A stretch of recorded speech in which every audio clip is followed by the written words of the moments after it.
Yeah. So you actually take that, curdle it, you mix it together with whatever pigments that you have on hand, and it's usually was something along the lines of charcoal for the black.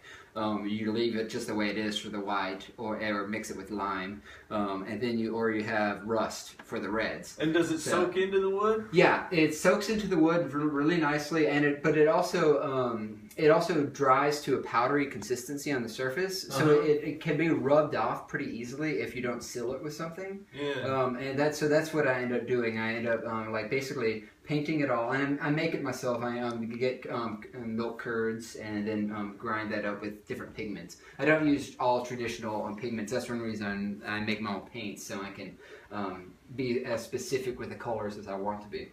And then, but when it dries powdery. So when I want to remove the material and show some of the wood underneath it, I can very easily go over it with a fine sandpaper and remove it back down to the wood. And then after that, I seal it, usually with a polyurethane. Sometimes I seal it with other things as well, like just different types of varnishes. I've used beeswax quite a bit too for sealing stuff. So is this sealed right now, or it's... This probably, before I show it, I'll do one more coat of polyurethane, but it is sealed right now. Oh, okay. If it wasn't sealed, if you rub your hands on it... It felt a little like it was dry. Yeah, oh yeah. It's definitely, it was definitely completely dry, and it doesn't have that slick feel. I use usually like I don't use a high gloss of any polyurethane on it. I usually use something satin, so it kind of has more of a visual, not the high gloss to it. It's more of a matte. Look at how powerful that hand is right there. It's like, oh. He works from a model. I work for models some of the time, so a lot of times with the wood carvings, I'm just kind of like basing those off of sketching that I do. But I do work from live models this past year for a veterans portrait project called Between Here and There. And I've been working with live models for that, and I've been working in clay for that. And actually, this guy was influenced by one of the live models that we did. Actually, I based off of his gesture off of the live model. Exactly. The reason I brought that up was because of his gesture and because of his facial expression. He's got a lot of emotion captured in very simple... I'm going to try to get this. He's really captured a feeling in this face with really simple features. I mean, look at the eyes. Thank you. It's great. And the hand is a little big anatomically, but it really really adds to the trying to bring out like the sense of a gesture. You know, like some of the other work you'll be seeing later on. Like a lot of times what I do actually for gestures, I even remove it from the body entirely, so there's not even a connecting arm for a gesture. You'll just see like floating kind of hands. And one of the reasons why I do that is I'm trying to remove all the background noise from the gesture and see how simplified I can make it to convey the gesture still. Is this arm connected on to? Yeah, so all of this is, it's not carved strictly from the solid block of wood, so you could sort of see a line right here of where the wood is joined together, and you can see another seam right here. So this is one piece of wood, this is another piece of wood, and all of this is carved from one solid. But these are actually... And this is not attached to a base, this is actually carved... Yeah, this is carved from the... yeah. I mean, this was the original block. Yeah, so this original block went straight up. And actually, the pieces that are cut out from the, like the front here, is what went into making the arm. So I try to use the same wood. That's one of the process of learning your craft. There could be another joint right there. Yeah, so there's two joints in this. So there's that joint and this joint. Those are the two connection points for the arm, but you can still see the laminating lines for the where I join the two beams together. You can see a faint line. You may not be able to see it on the video, but you can see a faint line. Probably can see it on the video. Yeah.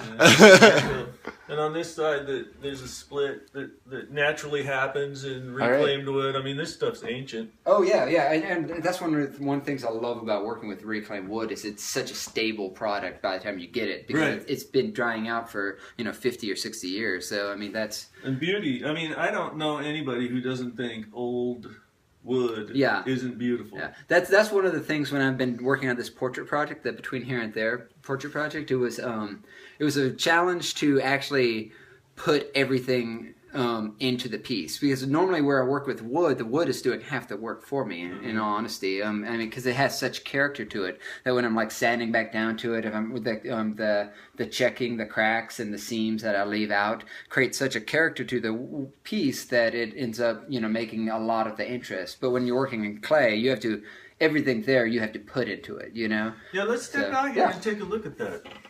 Absolutely. I know you've been working with Paul Roots. Yeah, and he was another one of the featured artists on Portland Open Studios. Yeah, it's cold.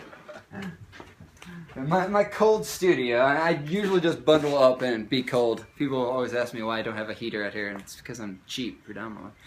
And also, I mean, the permitting process. I grew up on a farm, so the entire concept of getting a permit to put a heater in just seems very perplexing to me.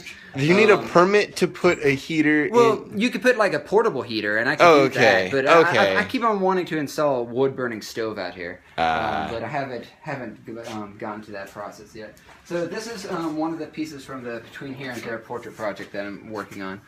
This is a Vietnam era veteran that was he a photographer? Good job. Yeah, he actually posed with his camera. So that's one of the fun parts about this project is because the painter is working is basically capturing every single thing that's before him, but I'm removing things that I don't feel like is imperative to the sculpture that I'm trying to capture. Right. But you get both of those takes on the finished portrait. So basically, both of us are creating half of the portrait. That's really neat. Which is really neat concept. Yeah, and you can actually. You probably shouldn't show those actually. Yeah. Oh yeah.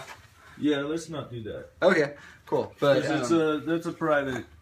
Those are models and stuff. Yeah, all the models have agreed to be completely. Oh, really? I just don't want to expose anybody or anything to things they don't, over the internet and all that, Yeah. Oh, well, I mean, heck, we've been displaying all these images for a long time. Oh, okay. I mean, if you want to show them, feel free. I was just trying. I would rather show them. Well, you could just see some of the images of what we have been working on.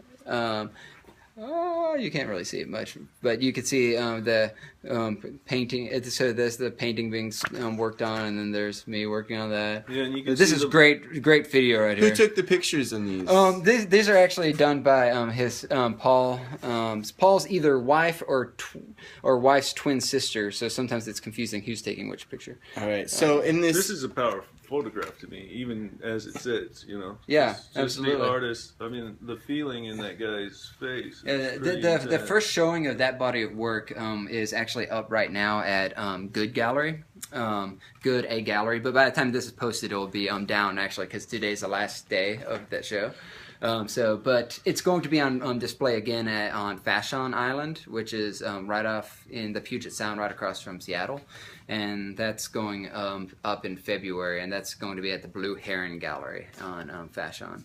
So yeah, so this all this work we're hoping to like basically travel around the country with for a while. Yeah. So, Where are you hoping to go? We're looking into a few places in D.C. Paul, the painter, he's lived in D.C. for a few years, and he's a veteran too. Actually, he's a Navy veteran. Yeah, he seems like a young gentleman such as yourself. He is young. Yeah. With the talent that he shows, I would have thought that he was like fucking 60. Yeah, yeah, he is talented. I mean, he's working at it full time. I mean, he's in his early 30s, mid 30s. Yeah. So I mean, he's still younger. He's a little bit older than me, but not much. But yeah, we're both still like hitting our stride as artists. Will the vets be traveling with the exhibit? Well, the portraits of the vets, but the vets themselves most likely not. I wouldn't be surprised if a few of them would show up. Do proceeds? I used to do a play in L.A. that it was called Welcome Home Soldier. It may still be running at Playhouse West. If anybody's down there and wants to look it up. But it was called Welcome Home Soldier, and it was about how the Vietnam veterans got treated when they got brought home. And project like yours has given a lot of attention to that. Yeah. Well, I mean, the veterans now have been treated. I mean, that's one of the things. One of the reasons why I wanted to do the project is it's a population that I don't interact with on a daily basis or ever, hardly. Yeah. My mom was a VA occupational therapist, so she worked in the Veterans Affairs, and I volunteered there quite a bit growing up, so I got to see kind of like the back end of that, but I never really engaged with the community on my own. Yeah. So I was really interested in like getting to know veterans on more of a personal and base level. So that's one of the reasons why I was interested in doing this project. And from what I've heard from the different generations of veterans, because we have veterans who served in Iraq, Afghanistan, Vietnam, and one from World War II. So it's just a completely different mentality of how veterans are being treated now as opposed